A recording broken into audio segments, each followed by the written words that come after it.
confiscate several contrabands and arrested some inmates doon noong 2013 tsaka 2014. Much of this po ay we are under the control and supervision ng Secretary. Pero ikaw ang namamahala sa Bureau of Correction. Opo. Kaya hindi mo maaring gawin na alibay ang otoridad ng Department of Justice o ni Secretary de Lima. Lahat po ay kailangan may approval po sa taas. Ang ibig mong sabihin ay hindi ka makakagalaw sa loob ng Bureau ng Bilibid Prison kung walang approval si Secretary de Lima.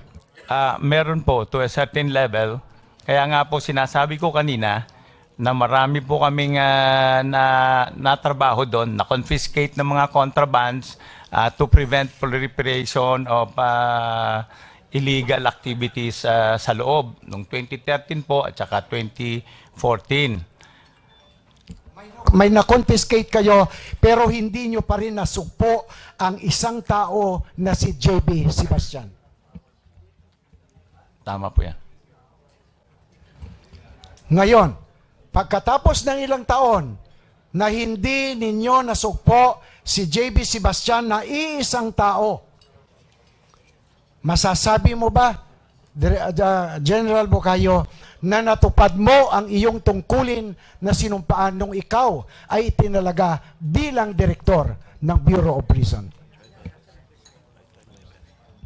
Your Honor, I tried my best and in all my capacity, nagawin po lahat ng maaari kong magawa upang may ayos po ang Bucor at mapahinto ang mga illegal na gawain sa loob.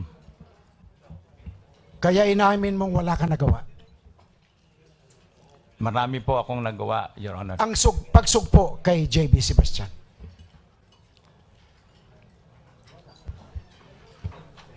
Tama po yan. Ano ang dahilan? Bakit? Iisang tao na hindi mo masugpo.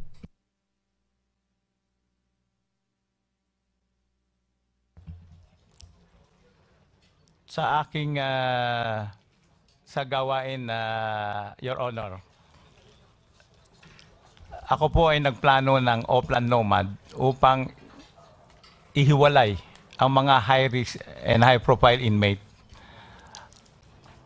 And it was successful. And after 80 years, ito lang po yung unprecedented and first time na nangyari over several years, yung magnitude ng ganitong operasyon na kinailangang ng mga more than 400 na tao upang magawa po ito. Tanong ko sa iyo, General Bukayo, ay bakit hindi mo nagawa? Nang kami po ay, si JB po ay hindi nakasama doon sa 20 na yon. Dahil po nung kami nag-uusap, na pag-isip-isipan po ng grupo na kung maaalis silang lahat, ay maaaring magkaroon ng vacuum of leadership. So, ang usapan po dyan, naging usapan, ay pinagpilian kung si JB o si Kulangko. Ngunit ang pag-agrihan po ng grupo at that time ay si JB ang maiwan dahil sa tingin ng grupo siya po ang more manageable and cooperative. Yun po yun. Sino ang leader sa National Bilibid Prison? Si Kulangko, si JB Sebastian o ikaw na direktor ng correction? Ako po ang namamahala sa... Bakit kailangan at matatakot kayo na magkaroon ng vacuum kung susugpuin ninyo si Sebastian? Ito po yung realidad. Yung po yung kultura na umiikot po sa loob ng ating piitan. Ang ibig mong sabihin ay pababayaan mo, General Bukayo, na mamayagpag ang isang kultura na iyan ay iyong obligasyon na dapat supuin bilang direktor ng Bureau of Correction. Hindi naman po. Kaya po, Kung hindi, bakit hindi mo ginawa? Kaya po kami nagplano ng mahinahon na talagang alamin yung terrain. Dahil po, kapag parehas ng sinasabi ko po kanina, ang ating kulungan po ay hindi restrained ang mga inmate. Yan po ay naglalakad-lakad lang ho dyan at meron tayong 13 gangs inside. Ang gwardiya po natin dyan at times ay 14,000 po nasa maximum at ang gwardiya po natin dyan ay baka wala pang 100 sa...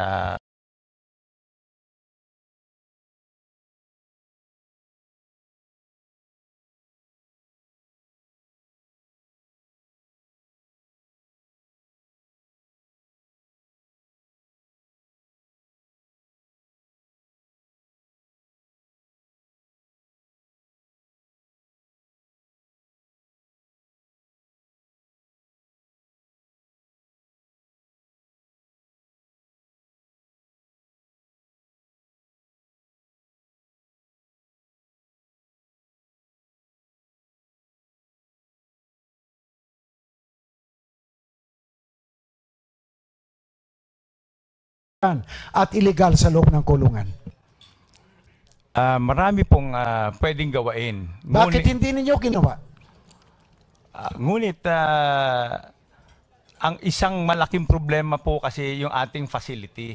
Wala na po kasing ibang paglalagyan. Hindi po tayo pwedeng kumuha riyan at iwanan din po natin dahil wala na hong yung ating jail facility has no segregation capability. Yan po yung tunay na sakit ng ating opisina, ng ating mga piitan. It has become a fort, a walled city. Ganun po yung nangyari doon. Kaya napakahirap po talaga na i-handle sila sa supposedly standard na pamamaraan. Ikaw ba'y humingi ng tulong kay Secretary de Lima sa mga problemang ito? Opo. Ano ang kanyang reaksyon sa tulong na iyong hinihingi? Ang aking tinatanong sa iyo ay kung ikaw ay humingi ng tulong kay Secretary de Lima upang mabigyan ng solusyon ang kakulangan natin sa ating kulungan. Ang OPLAN ay one time lamang solution.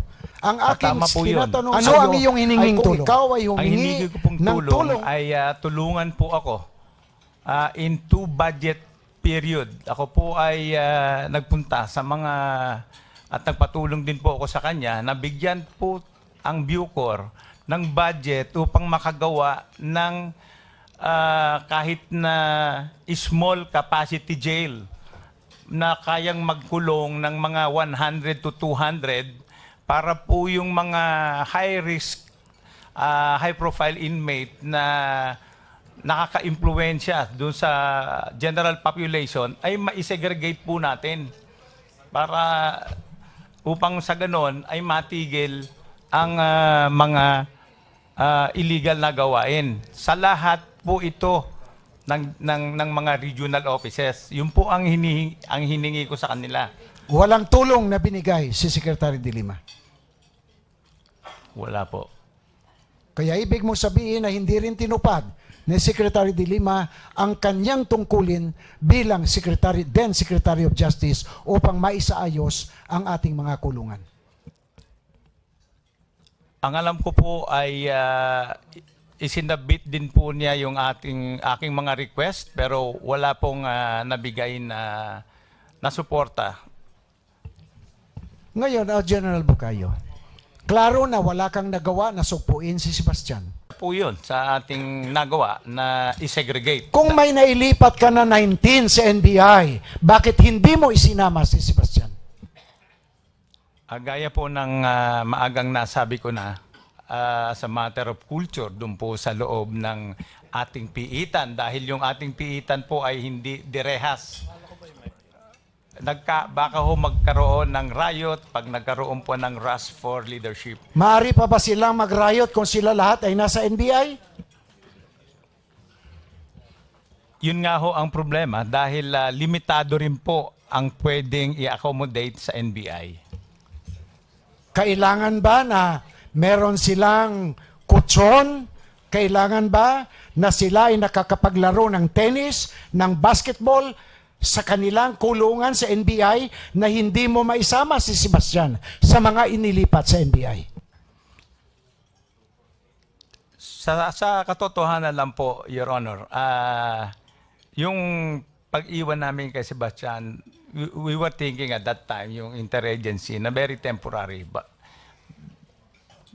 Very temporary dahil sa kadahilan ng pag naayos na ho at natanggal na kasi yung mga top level at maaaring mag-normalize.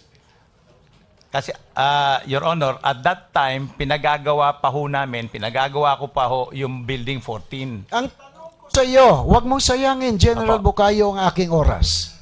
Ang tanong ko sa iyo ay, sa 19 o sa mga inmates na inilipat sa NBI, bakit hindi mo isinama si Sebastian?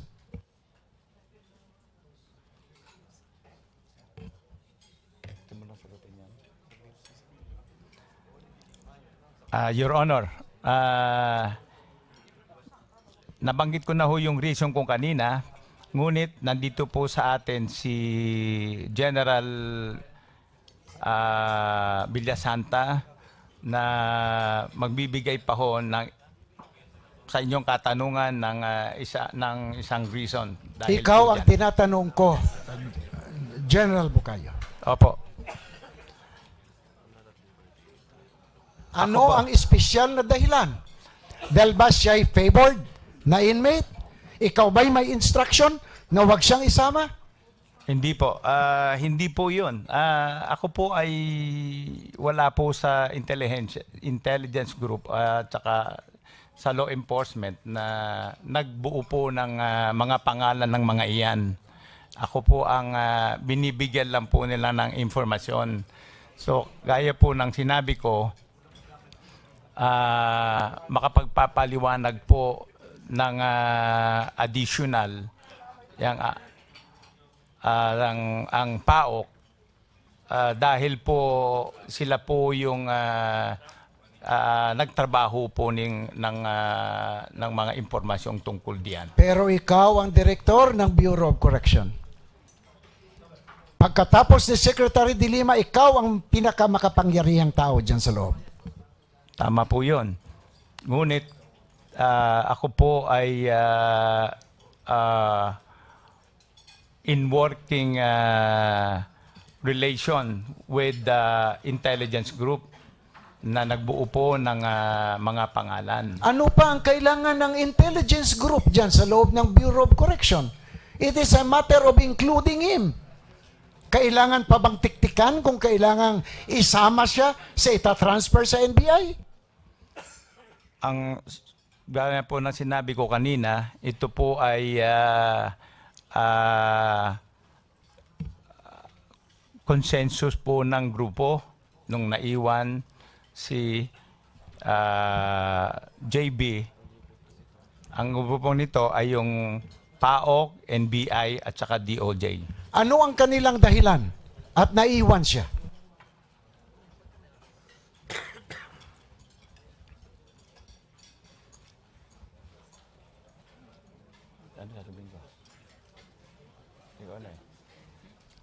Your Honor, kung papayagan niyo po na yun na pong PAOK ang makapagpaliwanag dahil sa kanila po yung decision. Ikaw ang may disposition ng inmate sa loob. Kung siya ay na-transfer o hindi, kailangan ng iyong authority. Okay. Kailangan ng iyong consent. Ano ang dahilan na ibinigay sa iyo bakit hindi isinama si JB Sebastian nang siya inilipat?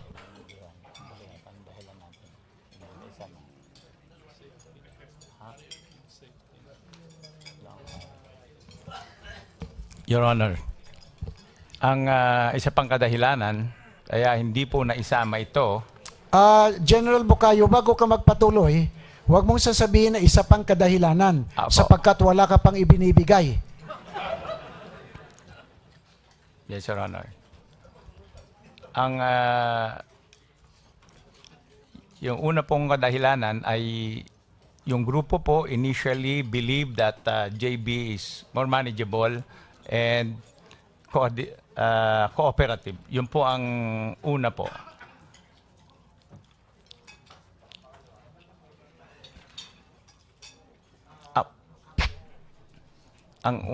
Your Honor, yung una pong kadahilanan na sasabi ko na po kanina ay napili po ng consensus ng grupo na napili po si JB Sebastian na maiwan dahil sa paniniwalang siya po ay manageable and cooperative upang hindi po magkagulo ang magagang meanwhile right after the segregation of the 19.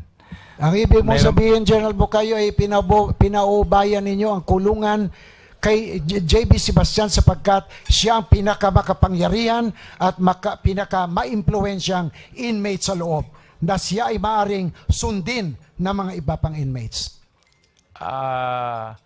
Sa kultura pong tumatakbo doon at doon po sa naobserbahan kong gawain doon, ang ating pong mga gwardya uses inmates in helping them maintain order sa loob. Ganun po yung nangyayari Kaya sa loob. kung wala si JB Sebastian doon, ay magkakagulo na at wala na kayong magagawa sa kulungan.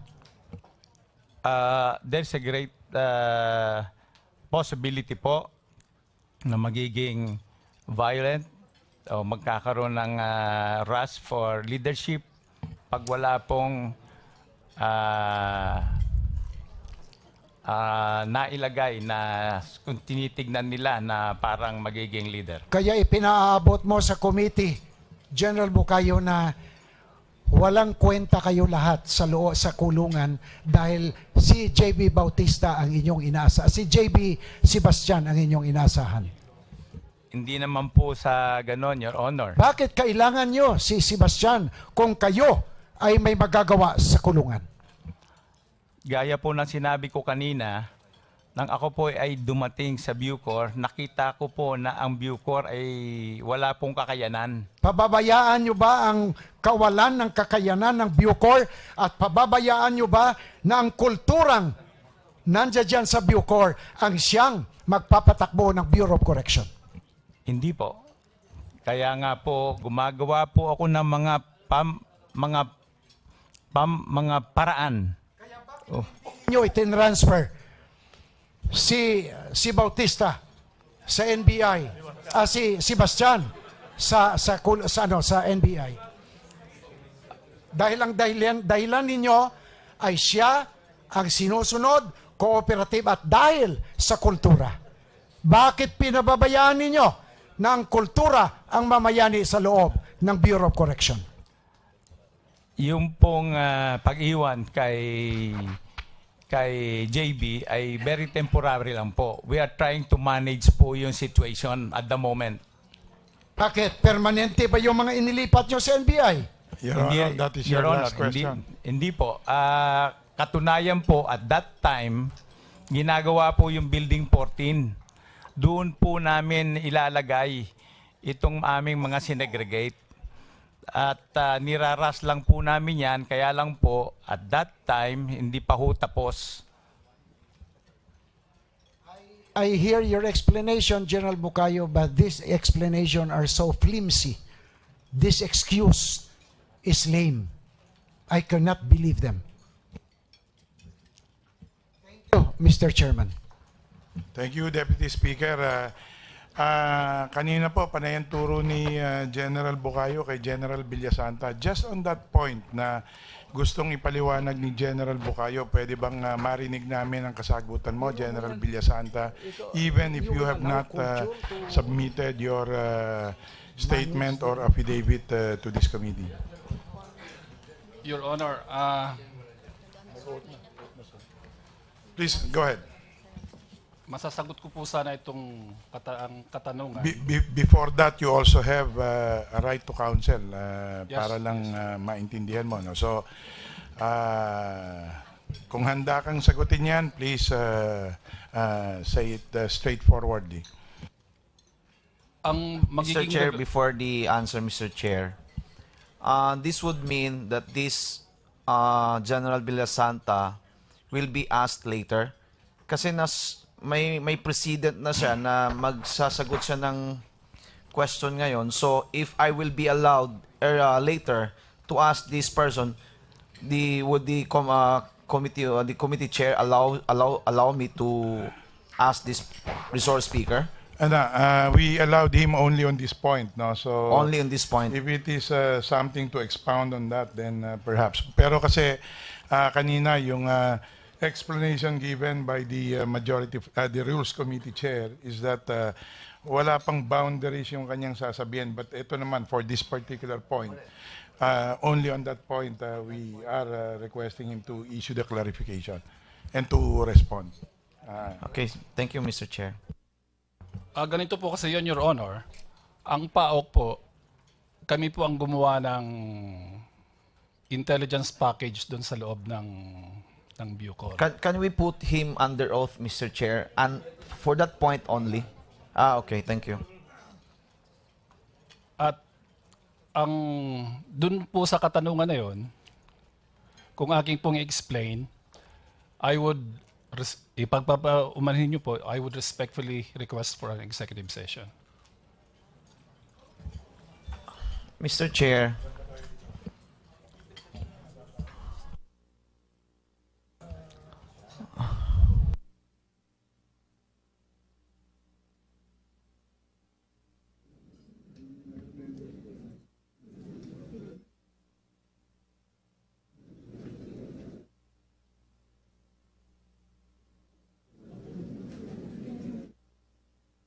So,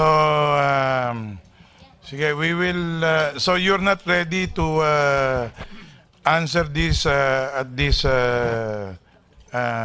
moment because you're requesting for an executive session on this. Kasi Yes, sir. medyo kulang kami ng members for us to be able to vote on it. Halos mga ex-officio ito. Regular and ex-officio members. So, ilan tayo?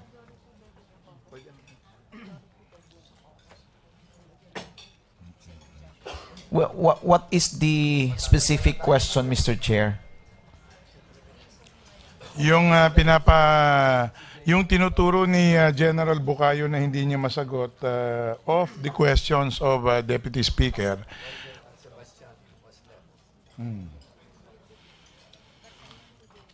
Maybe later on we will proceed first with the other. Okay, so we will just defer this matter and give way to the next interpellator, who is Congressman Barbers. Thank you, Mr. Chairman. Wala bang mag-yield ng balance ng oras nila sa akin? Am I Mukhang wala limited to 3 minutes, Mr. Chair? Oh, you have 6 minutes, Salamat po. Your Honor. Thank you. Thank you. Thank you to our majority floor leader. Thank you.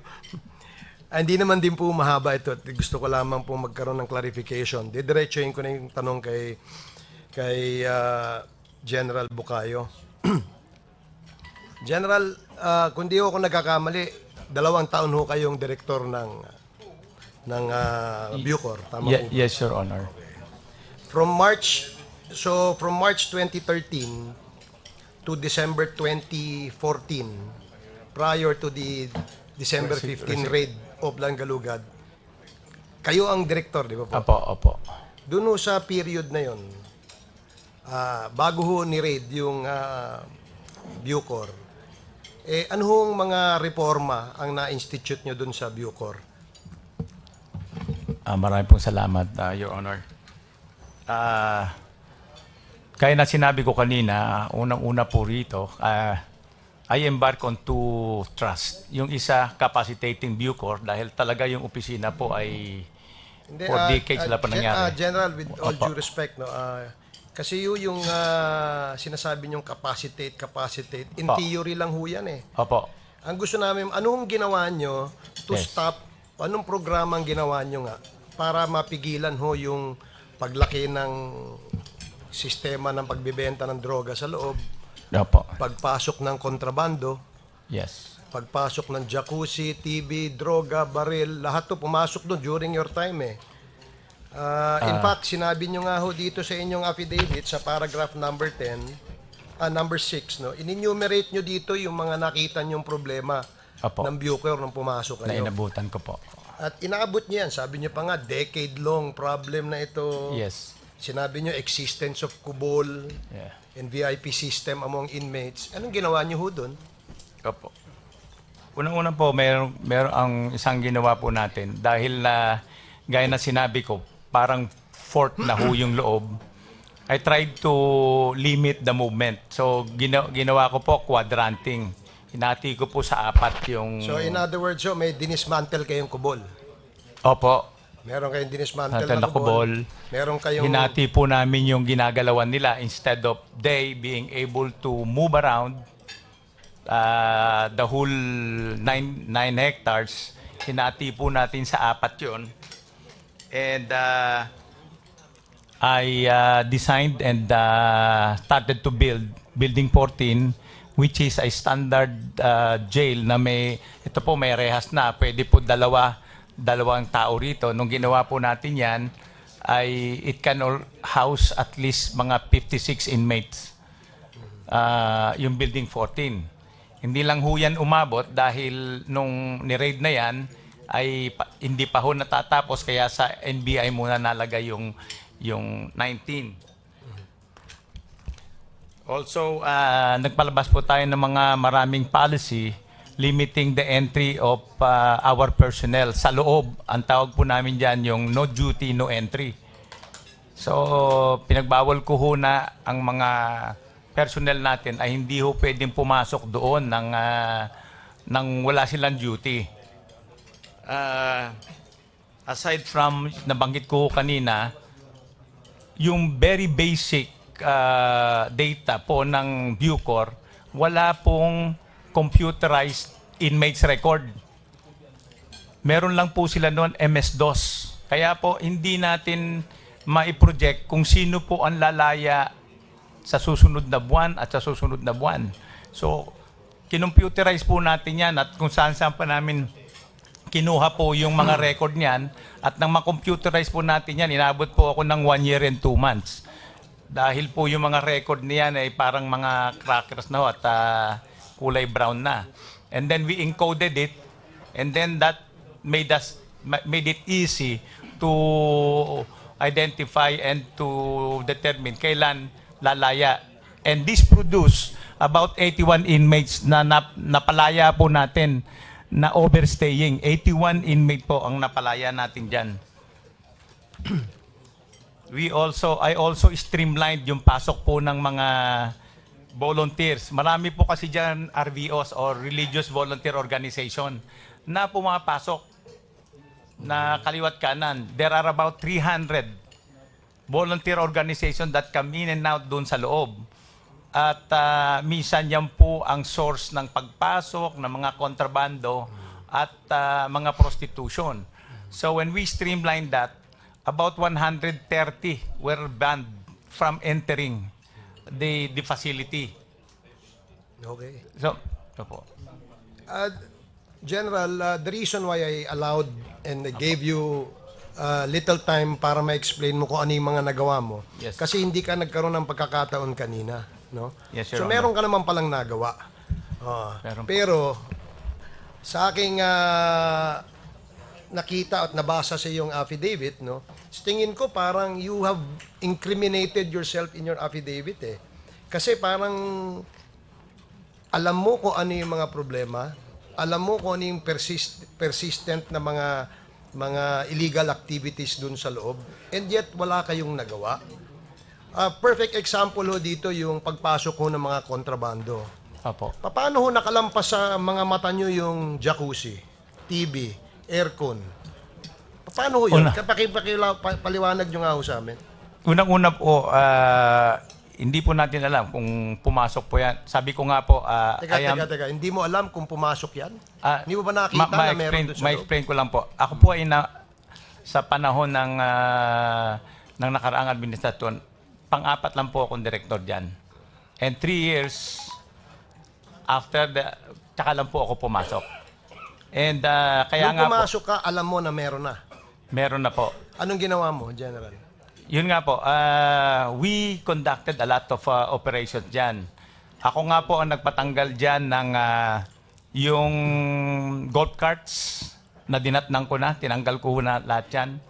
We were able to remove also about 46 or 50 air condition. Marami po kami tinanggal dyan. Marami na That's kayong why- natanggal, ang ibig sabihin. Opo. Pero nung December 15, 2014, marami pa rin ho kayong nakita doon. Marami pa rin ho kayong na ano.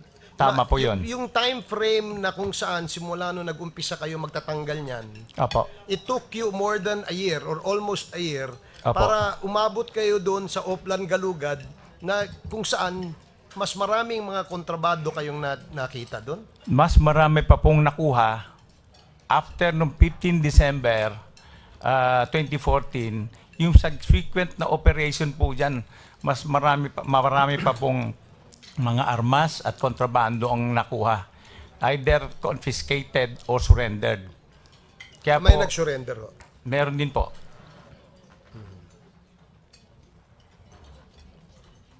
Ano pang mga kontrabando nakita nyo doon? Tuloy nyo lang ho yung kwento nyo kasi Po. Gaya po ng nung sabi ko nga po, nung 2013 about more than 3,000 of different ang contraband which include drugs. of course, May nakuha ba kayong Opo, drugs? drugs. Anong klaseng drugs po? Shabu. Ilang kilo ho? Hindi ko na po kukunin ko po yung kung pipilitin po natin May we makuha ask yung estimated. the former Bucor chief to submit to this committee, Mr. Chair, the records of the drugs apprehended during the time that he was serving as the Bucor chief. I so Opo. move, Mr. Chair. Opo. Ano pa hong ano nyo? Ano pa hong Mga weapons, at times mga high caliber weapons, meron ho kaming na-recover din na mga pinagbabawal na mga equipment like yung sinabi nga kanina, mga air condition, mga golf carts, TV sets, mga luxury items na nakuha. alam nyo, General, nakakapagtaka ho kasi. Opo.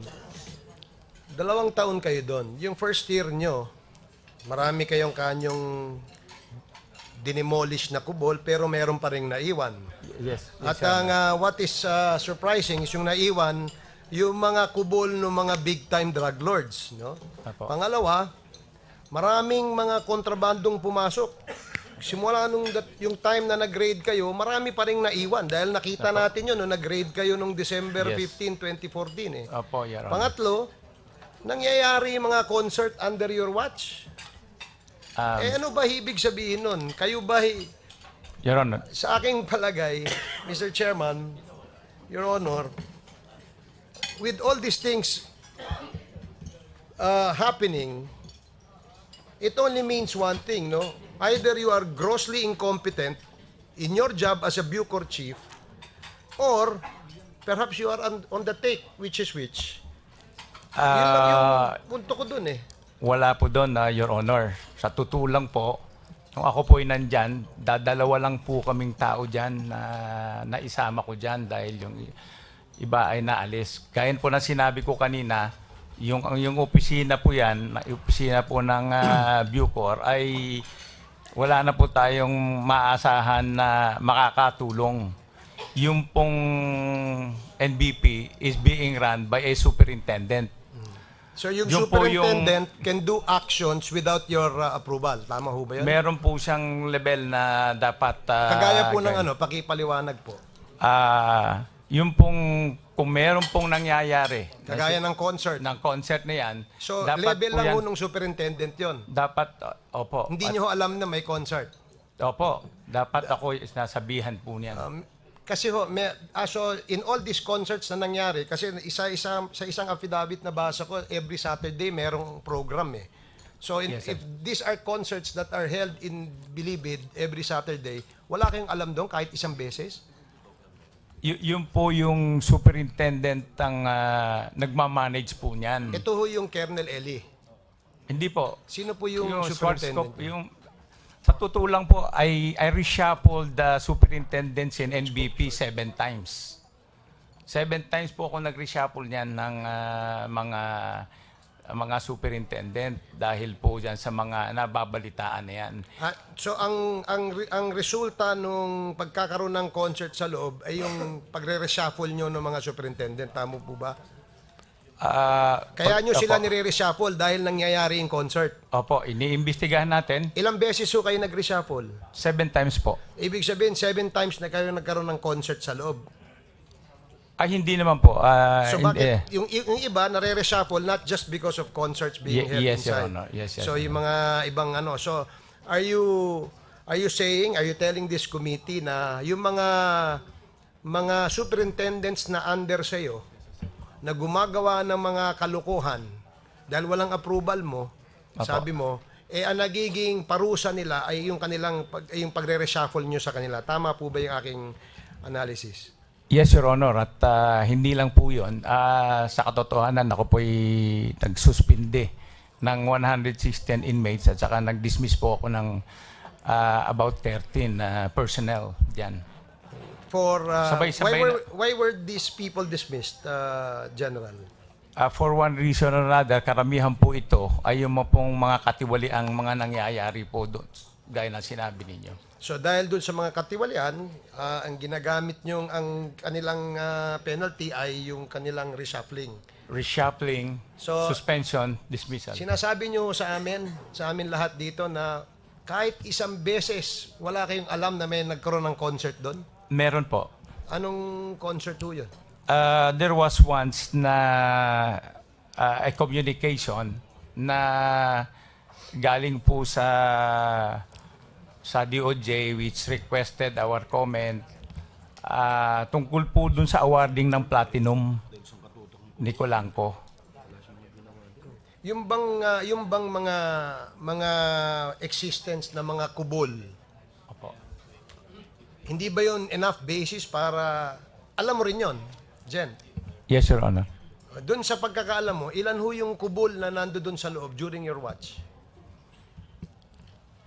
Estimate nyo lang. Hindi Give ko us a na- ballpark figure. Ano nyo? Marami po yan eh. Maaring may... Kanino hong kubol ho Hindi po yung yan. na-demolish nyo para mas madaling maalala? Please wind up, Your Honor. Thank you. Kaninong kubol? Yung kay JB Sebastian, dinemolish mo? Hindi. Yung kay Herbert Colanco, dinemolish mo? Kay Na-demolish po. Vicente C. Na-demolish po. Kay JB?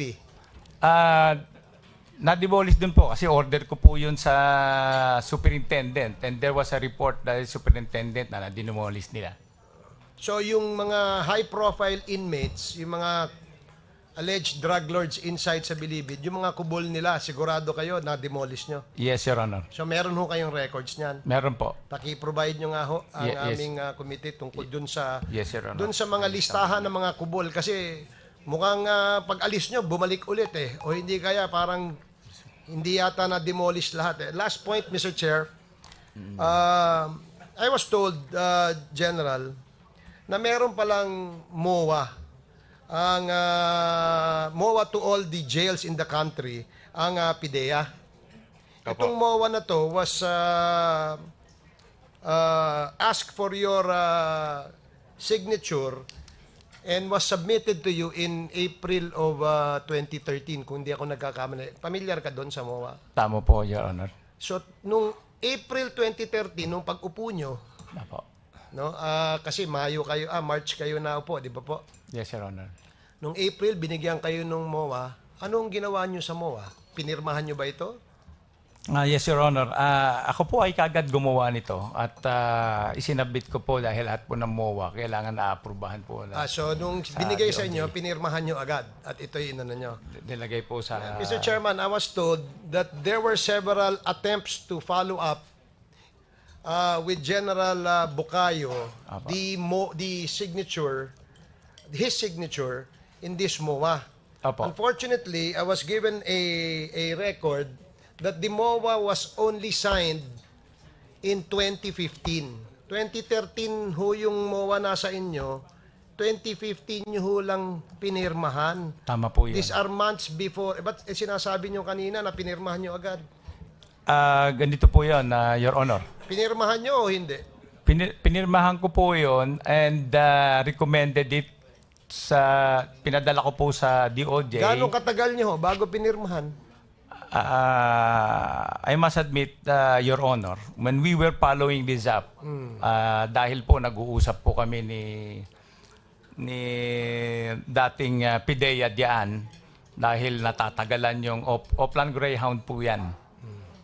Oplan Greyhound ay nawala po doon sa opisina sa taas. Anong nawala ho? Yung papel? Yung papel, opo. So nawala. Pero nung nawala yung papel, hindi nyo na ho naalala, hindi nyo na ho napirmahan. Hindi ho po. Gumawa po ako ulit. But that was after several months na, maybe a year. Bago gumawa na naman ako ng bago, kaya nga po ang lumalabas niyan, yun lang po lumabas nung sinabi niyo po. Ang General, last, Mr. Chairman. Please, General, one last kasi question. ito very surprising eh. Binigay ho sa kanya yung MOA noong 2013. 2 taon ho nasa lamesa niya yung MOA at hindi ho niya napirmahan. Yung MOA ho is the MOA to all the jails in the country, including NBP. Ngayon, why did it take General Bukayo 2 years to sign this Memorandum of Agreement?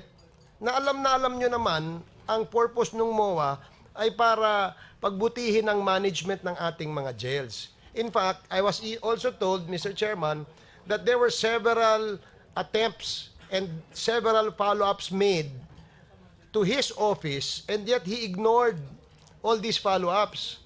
Nung ikaw, bago ho kayo mag-resign, mag-submit ng inyong resignation, doon nyo lang ho napirmahan. Yes, sir. Pero hindi po sa lamesa ko. Sinabit ko po yan sa taas, sa opisina po ng undersecretary.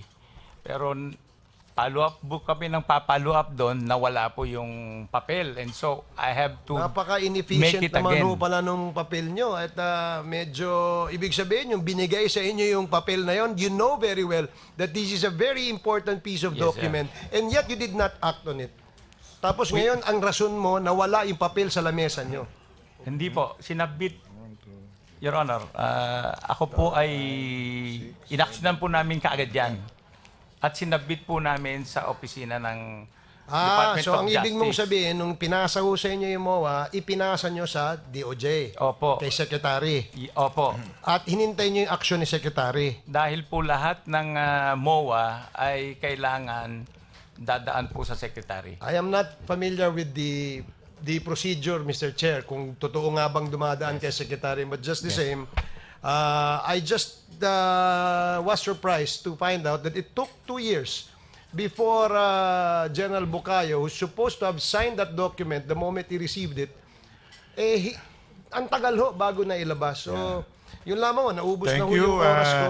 You will have your Thank you, Mr. Chair. time in the Dangerous Drugs Committee when you call again these personalities. So, anyway, just for your info, we still have about 11 interpellators, and if you give about 10 minutes each per interpellator, then we will consume about 110 minutes or roughly about 2 hours.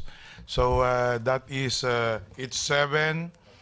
And so, assuming precise po tayo, mga 2 oras pa po tayo, kanya we will now proceed with the next interpellator, Representative Gonzaga, then Representative Garcia, and then Fortun, Alejano, Paduano, Yu, Crisologo, Uy, Barreta, nandito pa ba? Wala na, no? Sandoval, Ricky, wala na rin. And then Tambunting, and then Majority Floor Leader Fariñas. So, Congressman Gonzaga, you are now recognized. Thank you, Mr. Chair. Thank you. My question is directed to General Magalong, please. Are you aware of the list of information given by Superintendent Baliroso to Colonel Gunguyan? Your Honor, Your Honor, Mr. Chair, yung list po na yon, hindi po talaga ako aware na may listahan ho. I know that he is providing information to to Colonel Gunguyan. And Gunguyan gave that list to you or information to you? Hindi po. The list, ang process po is from the informant, it's given to the handler. Handler gives it to the division chief. The division chief gives it to the division intelligence. Intelligence process it. Yung pinaprocess ho nila yung information so that it can be converted to intelligence. Once na converted na intelligence, ibig sabihin evaluated to, validated to. Yun lang po yung information that turn out to be an intelligence. Yun lang po ipapasok dun sa case management analysis system. Okay, so this list of information given by Mr. Arili to Superintendent Baliroso is not in your information or what we call Intel office. Your Honor, I was several minutes ago, tinignan ko ho yung list niya. And many of those personalities that was stipulated in that list, meron na po kami as early as meron na po kami sa aming database. Okay, that is why the list of information was dated August 2016. Yes, Your Honor. But as early as April, May, marami na po kaming information. Siguro ho, nag-augment lang po yun doon sa mga alam namin. I would like to show you a very intricate po na kwan sana. Kaya lang ho it's not the right place to show that one. I can show it later to you, sir, para makita mo. You have an idea how it's being processed and it's how it's being, yung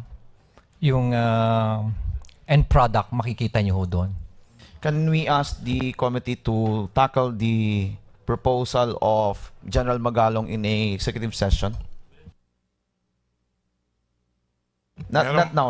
Meron ba national security issue dito?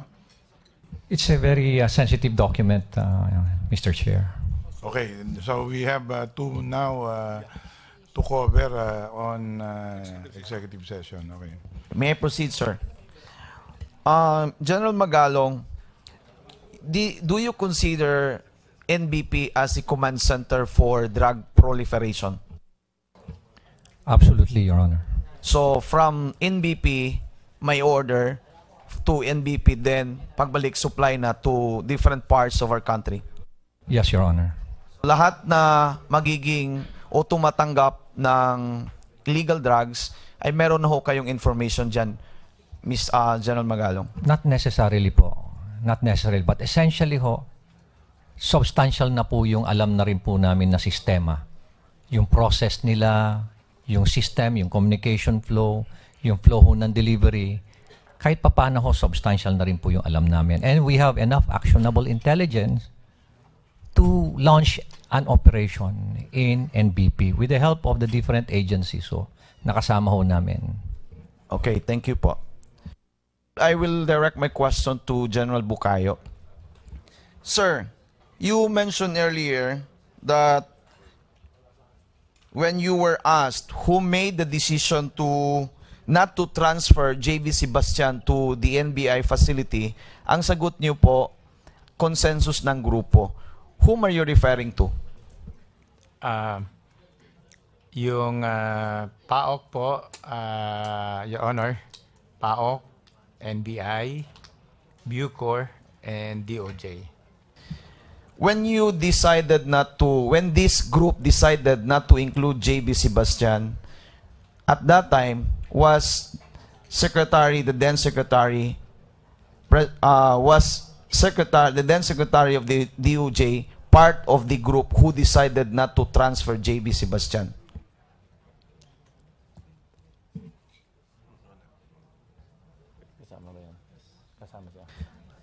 Yes, Your Honor.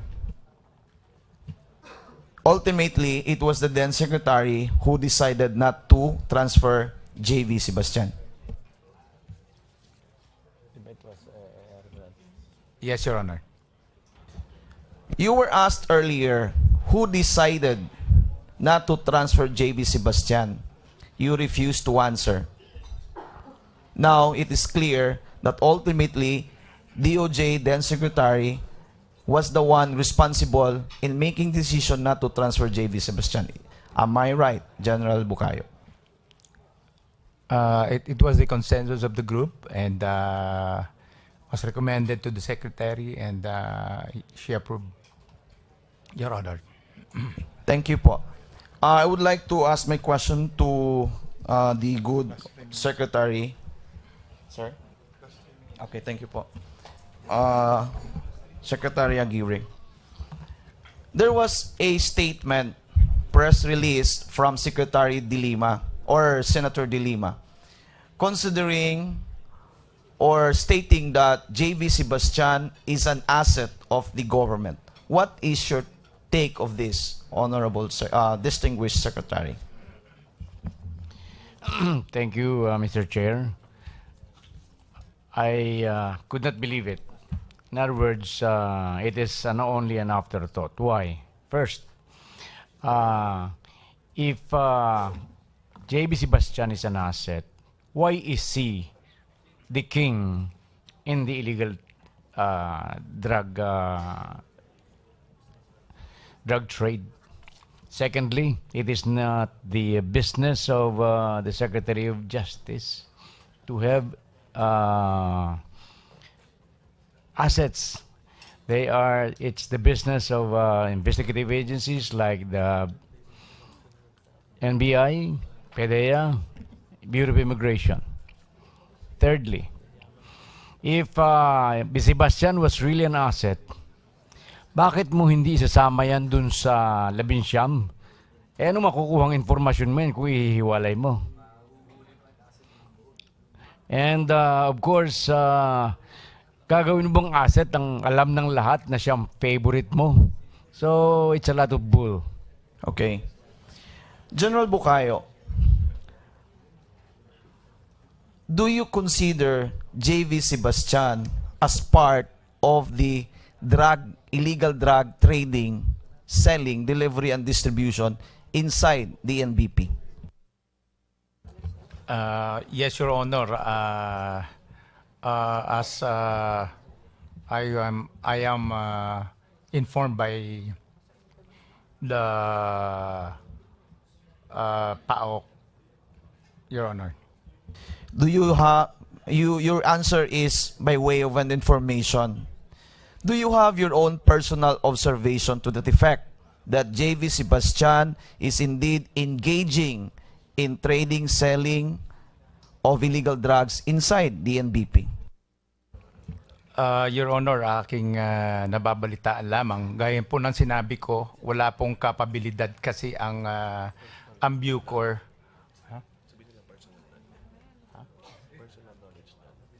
Personal knowledge lang. You do not have personal knowledge. Yes, Your Honor. Alam ba ni Superintendent Rabo na si JB Sebastian is into illegal trading, selling of illegal drugs?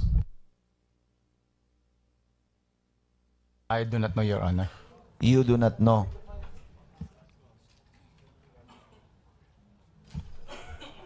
General Bucayo, alam ko po stress na stress ka. Alam ko po na talagang ikaw yung, kumbaga, ikaw talaga yung nagiging subject ng latigo ngayon. Para bang dila lang walay labod sa imo ingon ni Ma'am Gwen. I was observing you. There were so many questions and you cannot easily answer them, and you were asking your references to General Villasanta. Yes. Can you answer me, please? Bakit po ganon? Yes, Your Honor, and thank you for that question. So I may explain. Gaya na po ng sinabi ko kanina, when I embark on in Bucor, ako po ay nag-concentrate dun po sa capacitating Bucor. The other side of this is yung in addressing the illegal organized crime inside Bucor. Dahil po walang capability ang Bucor, ako po ay kumuha ng partner. That's why I membered Bucor as sa NALEC Subcommittee on Organized Crime para po matap ko po yung mga law enforcement agencies in that group para po tumulong sa akin. And this means sila po yung they were the ones who handled that part of addressing the organized crime. So kinuha mo si General Villasanta. Yes, Your Honor. It was revealed by General Magalong in the Oplan Kronos, in the case build up and in the preparation for Oplan Kronos. Nung fifth meeting po, yung fifth meeting, last meeting prior to December 15, 2014, hindi nakasali si General Magalong and Dipidea. Instead, ang kasali doon sa meeting, ikaw, General Villasanta, and General Garbo. Kayo bang tatlo magkakaibigan? Your Honor, we're classmate. Magkaibigan naman po. Magkakaibigan, magka-classmates kayong tatlo. What about General Kakdak? Si General Katlak ay aming senior po. Therefore, it was General Garbo who represented the PNP the last time you met prior to December 15, 2014.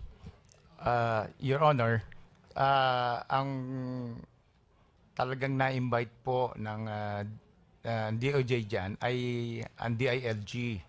And ang pinadala pong representative ay si General Garbo. But he did not participate in the planning. And doon lang po siya dahil kami po ay nag-request ng assistance at tulong na makapagpadala sila ng SAF at saka NCRPO sa operation. Okay po. Mr. General Bukayo, you were asked earlier, yung sabi ng mga tanong, may participation ka ba? Ano bang ginawa mo? You were asked then by Congressman Barbers kung ano pong magandang ginawa mo doon. Meron ka na palang magandang ginawa. Do you consider your failure as nonfeasance, Mr. General Garbo? General Bukayo? I tried my best. 2 taon lang po yan. But napakabigat po talaga ng pasanin sa loob. And tried my best na may magawa po akong pagbabago doon. Wala kang nagawang pagbabago because you were not supported then by the DOJ Secretary and the previous administration. Is that correct?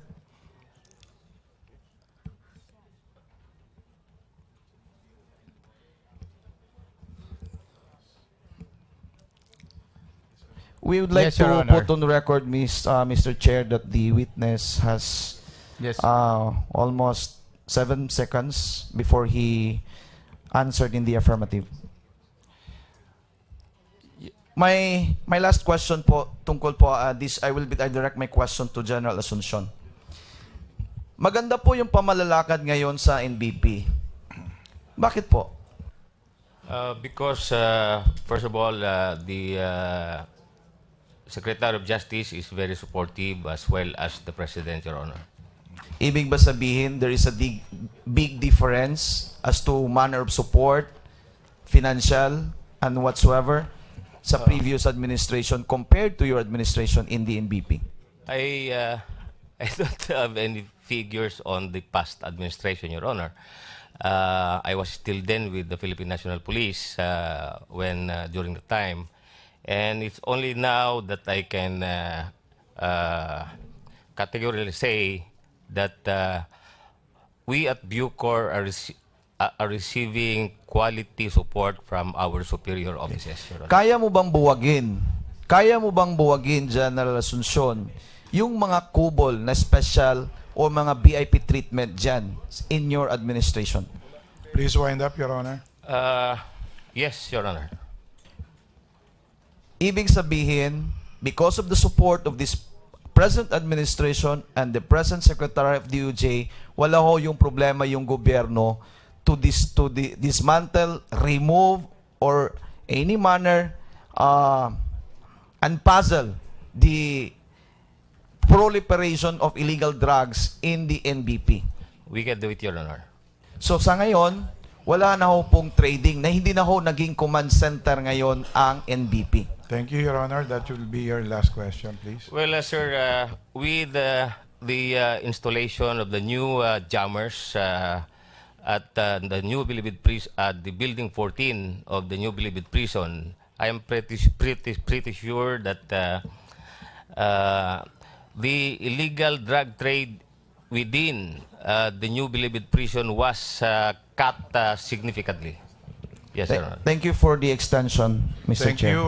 Perhaps Deputy Speaker Gwen Garcia can follow through on that. You're now recognized, Congresswoman Garcia.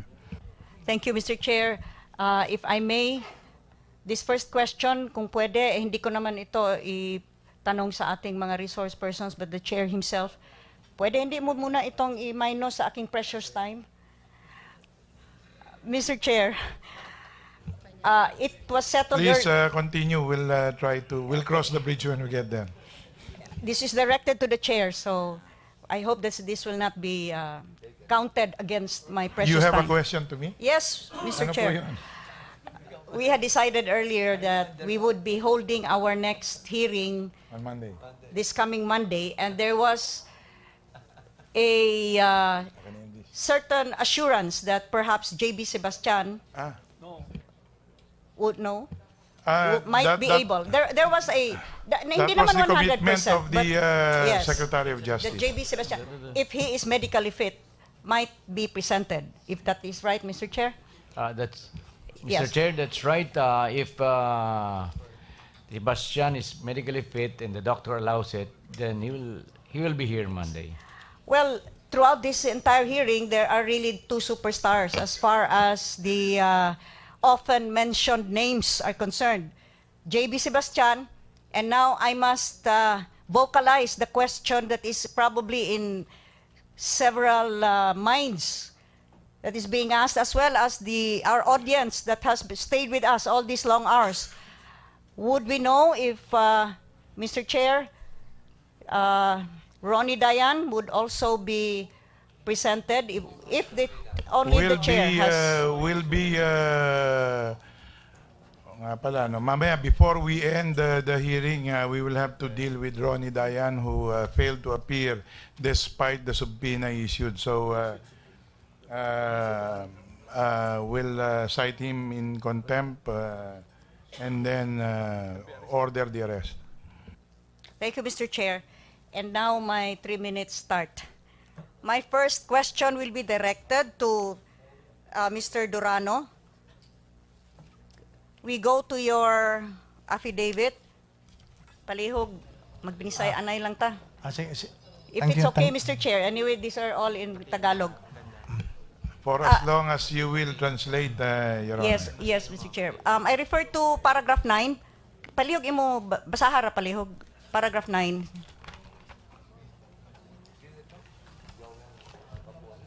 Magandang This is Mr. Durano.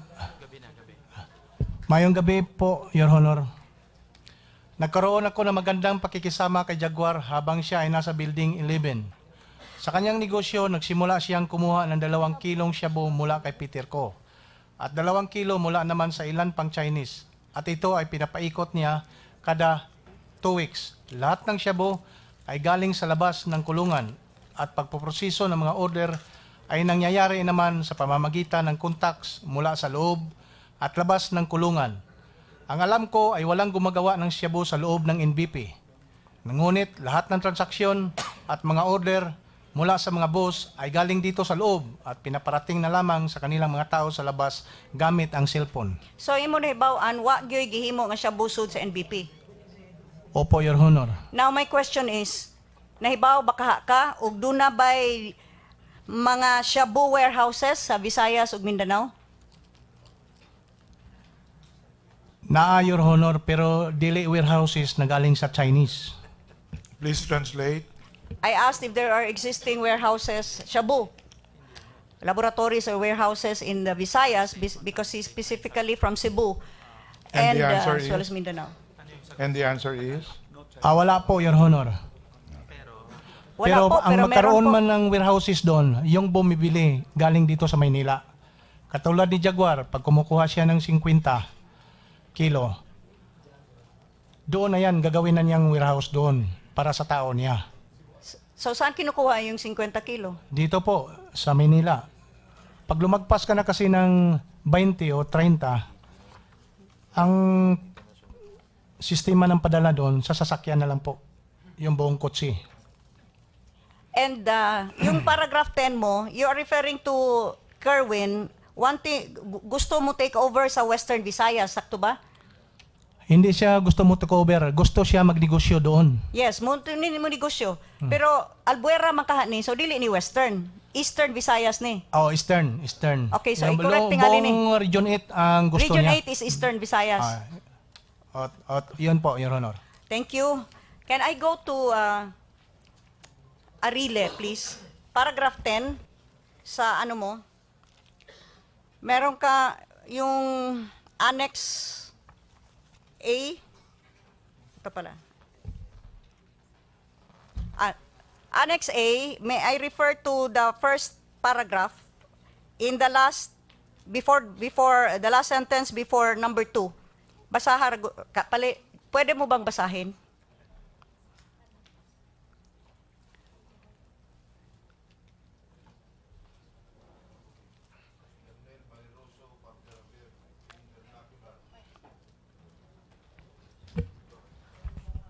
Colonel Valeroso, Parder Aberd in vernacular, Brad. Ayaw patulan ng report natin ni General Magalong, baka niya may masagasaan. Colonel Valeroso, do you confirm this?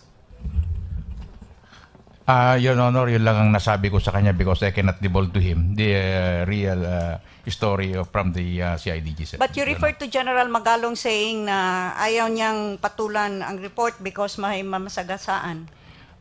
Sinabi lang sa akin yan, ma'am, ni Senior Superintendent John Goygoyon, ma'am. General Magalong, would you like to answer? Your Honor, I have no knowledge about that, about the utterance of Colonel Valeroso. General Magalong, is it true that when Oplan Cronus was discussed, there was a question on who would be the ground commander, and both General Bucayo and General Villasanta refused to be ground commander? Your Honor, ang nangyari po kasi ganito po. Si General, during one of our meetings, yung planning session sa PIDEA, nabanggit po kung sino po ang magiging ground commander. Initially po, ang ground commander dapat si General Kakdak, being the head of the Philippine Drug Enforcement Agency and being the lead agency in the anti-drug campaign. Okay na po yun. Tapos na po yun. Solved na po lahat doon. But then, nung nag-meeting po kami nila General Bucayo sa PIDEA, nabanggit din po sana na mas maganda po kung si General Bukayo ang mag-head, being the head of Bucor. Pero sabi ho niya na kung pwede, wag ho siya. Naintindihan ko naman po because he was really very, very concerned about his safety and that of his family. And then, nalaman ko rin po na si General Kakdak na rin po is ayaw na rin po mag-head nung, for some reasons, nung operation. So, yun na po yung crisis. So, ang General ginawa ko po is... Villasanta also offered? Hindi po. Kasi si General Villasanta, sir, is with intelligence and they're helping Bucor, sir, at yung operation din po, they're providing information. So, nung nagkita po kami ni Ma'am De Lima, kasi alam po yung isa yung sa mga critical na issues, Ma'am, binanggit ko sa kanya na nag-withdraw si General Kakdak, ayaw naman ni General Bukayo. If you need anybody to lead the operations, I'm volunteering para matuloy lang, ma'am, yung operation. Anong sagot ni SOJ De Lima then? Sige lang, papatawag ako, Benji. Papatawag ako. Sabi niya, General. Magpapatawag sa'yo? Ng meeting po. You mentioned earlier about a letter of instruction that would have been signed. Yes, Your Honor. And this letter of instruction should have been signed between? Our proposal is that this letter of instruction was actually prepared in the Philippine Drug Enforcement Agency after the planning session. Initially, ma'am, this should have been signed by the SOJ. And then, meaning considering the Secretary of Justice? Yes, ma'am. And? Pero, ang proposal namin is it should be a joint letter of instruction to be signed by the former SILG and the former SOJ. So the former SILG then was? Secretary Rojas, Your Honor. Was this LOI ever signed by the two? Hindi po. Hindi po napirmahan. Ang sinabit po namin kay sinabit po ng PIDEA sa office po ni Senator De Lima, Secretary De Lima. Hindi na po namin alam kung ano po nangyari doon. Bakit kailangan ng LOI sana? That would formalize po yung operation, Your Honor. Which would mean we need a plan to cover the operation. Which would formalize the involvement of the different PNP agencies, yes, ma'am. Under the SILG. Yes, ma'am. And yet, in the raid that subsequently happened in December of 2014, was there the presence of the PNP? Yes, ma'am. Meron na po. Meron po yung Special Action Force. Did that mean they were never involved in the planning. Yung NCRPO, nakipag-contact nila, but they were never involved in the planning. Did that mean that the LOI was eventually signed? No, ma'am. Hindi po na-implement yung LOI. It was set aside. And so, therefore, there was no formalization of the PNP's involvement in that raid? I do not know, ma'am. But insofar as I'm concerned, the LOI was never signed. That is how protocol should have been? Yes, ma'am. Who were in the raid? Could you repeat, please? Mama, ang representative namin sa raid was ang nag-organize sa Philippine National Police was General Garbo. Tapos there were operatives from General NCRPO. Garbo? Yes, ma'am. Is this General Marcelino Garbo? Yes, ma'am. Are you referring to one of the narco generals pinpointed by President Duterte? Yes, ma'am. Yes, Your Honor. Now, in a subsequent press conference that was held by Secretary De Lima now, right after our hearing, she stated that according to my source, General Magalong told him he doesn't believe that Senator De Lima is involved in drug protection and received bribe. Is this true?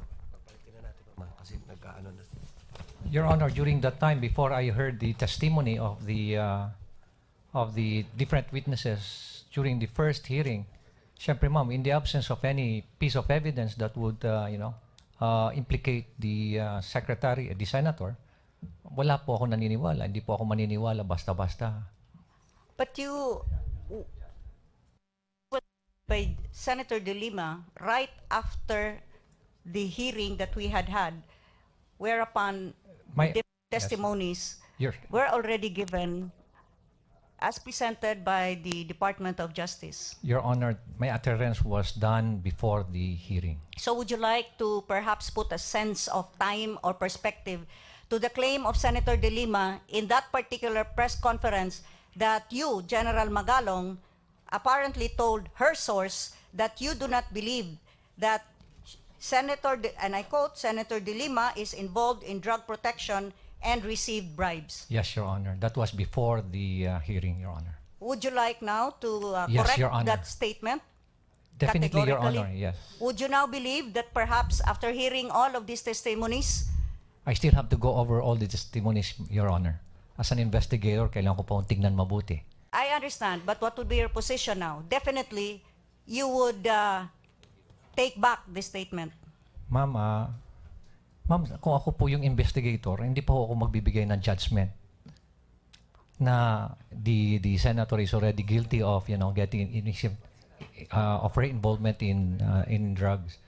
We don't have sa nakikita ko, ma'am, kulang but would you pa po. I need to go over categorically take back this statement that Senator De Lima has claimed you allegedly stated, and you put in a sense of time or context dyan sinabi mo, that was long before. Yes, na ma'am. wala pa akong naririnig, Yes, wala Your pa Honor. mga testimonies. Yes, Your So Honor. from that time, and after, this is now the third day Yes, of Your Honor. hearing that we have been conducting, and numerous witnesses have presented their testimonies. The congressmen have interpolated these witnesses. Yes, Honor. Would you, I have to repeat my question, would you still maintain that belief that Senator De Lima is not involved in the illegal drug trade, nor did she receive bribes? Your Honor, after hearing all these witnesses, nabago na po yung pananaw ko. Paano nagbago po? Your Honor, if you're looking at the different testimonies of the different witnesses, mag-iisip ka na rin, baka involved si Senator De Lima. Hindi na yung absolutely, I don't believe she is involved.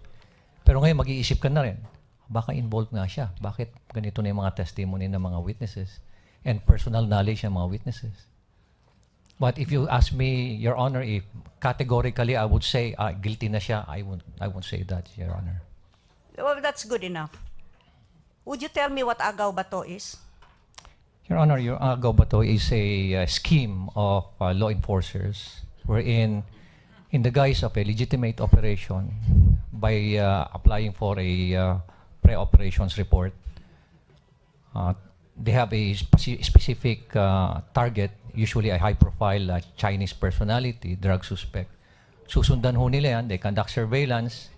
Once na makita na ho nila yung malocate ho nila yung kanilang target, they will arrest the guy, kukunin ho nila yung drugs, and at the same time, on their way to their safe house, pag nasalubong ho sila ng ibang law enforcement agency, pwede ho nilang ipakita lagi na, ops, meron kaming legitimate operation because we have this formal document.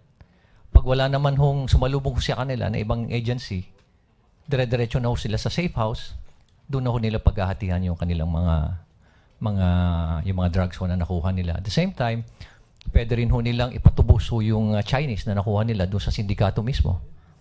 So, yun po yung mga kanilang mga scheme. So Yun ho yung illicit activities. in other words, it's a sham raid. Yes, Your Honor. Much like what happened with the Pampanga CIDG. Yes, Your Honor. May I ask you, General Magalong, given your investigative prowess and the fact that you yourself had meticulously planned Oplan Cronus, which was subsequently set aside, in the end, nagkaroon ng isang raid doon sa NBP, December of 2014, where CIDG was left out. Would you perhaps see elements of sham in that particular raid?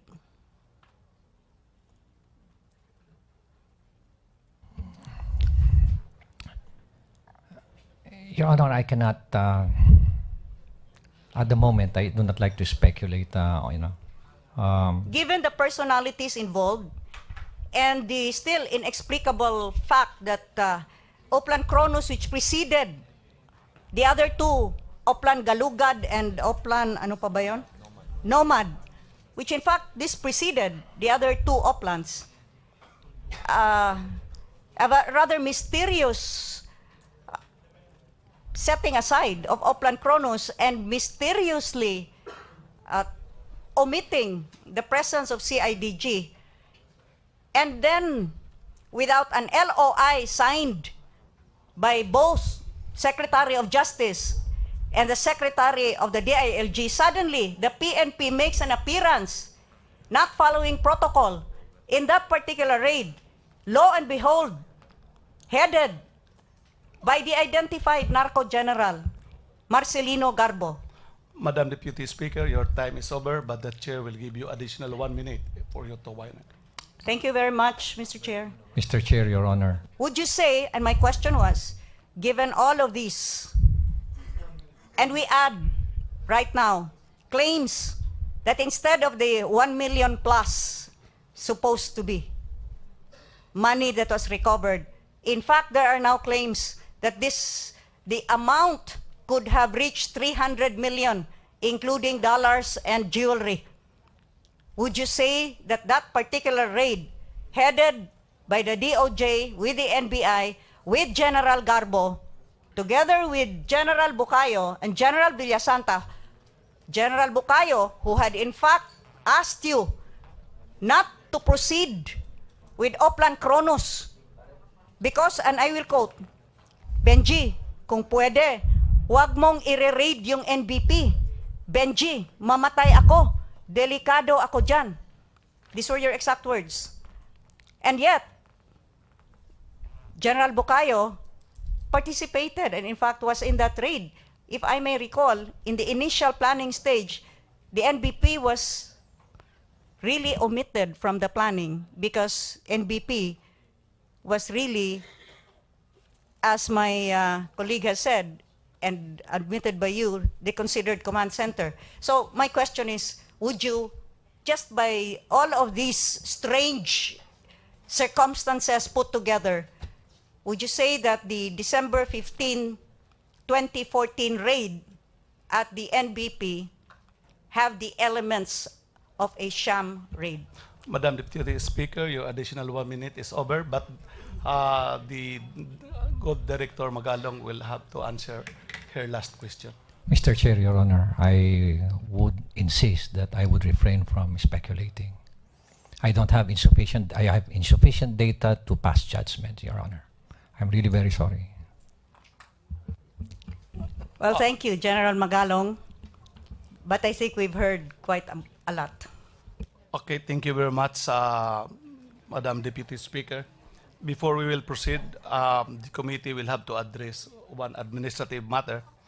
For the information of the members of this committee, on September 28, 2006, the Honorable Speaker, Honorable Pantanion Alvarez, and the Chairman of this committee, the Honorable Omali, issued a subpoena ad testificandum to Mr. Ronnie Palisok Dayan, Orbistondo, Pangasinan, to appear before this committee hearing today, October 5 and 6, 2016 at 9:30 in the morning to answer questions regarding the subject matter of the above-mentioned inquiry, especially in the proliferation and trading of drugs inside the New Bilibid prison. The subpoena for Mr. Dayan was returned by the Philippine National Police with a notation that it was received by a certain Ernesto Florita on October 1, 2016 at 3 p.m. Pursuant to our rules, Section 8, Attendance of Witnesses, the last paragraph thereof, subpoena shall be served to a witness at least 3 days before a scheduled hearing in order to give the witness every opportunity to prepare for the hearing and to employ counsel should the witness desire. In this connection, the subpoena was served at the reasonable time as provided for under the rule. The chair is now open for any motion from the members of this committee for whatever appropriate action should be taken out in accordance with our role. Mr. Chair, I move Yes. that we hold Ronnie Dayan in contempt for refusing to Appear. I second. to appear before this committee. It has been moved by the Honorable Deputy Speaker Gwen Garcia, duly seconded by the Honorable Crisologo, that Mr. Ronnie Palisok Dayan shall be held in contempt so that the corresponding warrant can be issued in order that he will be compelled to appear before this Mr. Chair, for this committee. Mr. Chair, Is there any point of objection? clarification, point of order, do we have a quorum? May we request the COMSEC to please inform the body of compliance with the quorum requirements for citation of contempt of a witness. Thank you very much, boss, for the reminder. May I now call the attention of the committee secretary as to whether or not at this time that we deliberated and act on this issue, whether the required quorum under the rules is still existing. Yes, Your Honor. Under our rules, 2/3 vote are needed before to hold a witness in contempt. And since we have 10 members present and there is a quorum, our quorum is 10. The 2/3 votes is 6, and therefore we can vote for to hold the witness in contempt. Chairman O'Malley, that's the response of our committee secretary. Thank you. I guess then we can proceed. There being a quorum to rule on the matter. There is a motion, duly seconded. Is there any objection? There being none, then the motion is approved.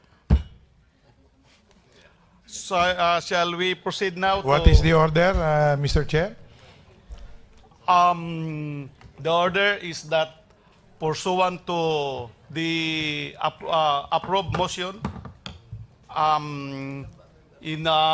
which was where there is no objection, an order shall be issued address that Mr. Ronnie Palisok Dayan is hereby held in contempt, and an order shall be issued by this committee to be approved by the Honorable Speaker, directing for the issuance of his warrant of arrest for him to be compelled to be present in the next committee hearing, which shall be held on October 10, 2011.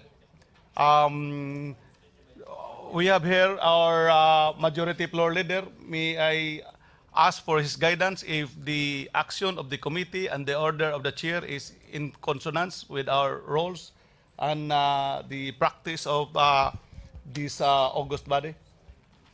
Yes, I consulted with the COMSEC regarding the rules of this particular committee, and it says on section 11 that the committee may punish any person for contempt by a vote of 2/3 of the members present, there being a quorum. So the number of members of this committee presently is at 43, so 20% of that is 8.6. So 8.6 is already, we have quorum, so you will need 2/3 of 9. So members present. So 10. So we have more than the required vote. Okay, thank you very much, the Honorable Majority Floor Leader. Let us make, to be specific about it, it says here that the following shall be grounds for citing any person in contempt. Refusal without legal excuse to obey summons. So this is the case of Mr. Dayan. He, according to your records, it has been duly served and he has not advanced any legal excuse for his absence here, then it is a proper case for contempt. Thank you for that, Mr. Chair. Mr. Chair. Mr. Chair. The Honorable O'Malley is recognized. Yes, in this regard, we would like to enlist the support of the Department of Justice and all law enforcement agencies under the Department of Justice and the PNP to assist this committee in the arrest of this particular witness. Mr. Chair, Mr. Chair, Before the chair will recognize the Honorable Tambonting, can we please hear any comment from the good secretary of the Department of Justice? thank you, Mr. Chair. When could we have a copy of the warrant? May I ask the COMSEC if the warrant or the necessary documents that will be issued can be available tomorrow? Because man. Yeah, but it must be as early as before Monday, because Monday is the date of the committee hearing where we are requiring him to appear. What does the COMSEC say on this matter? Bukas. We will coordinate with the office of the speaker for the required documentation.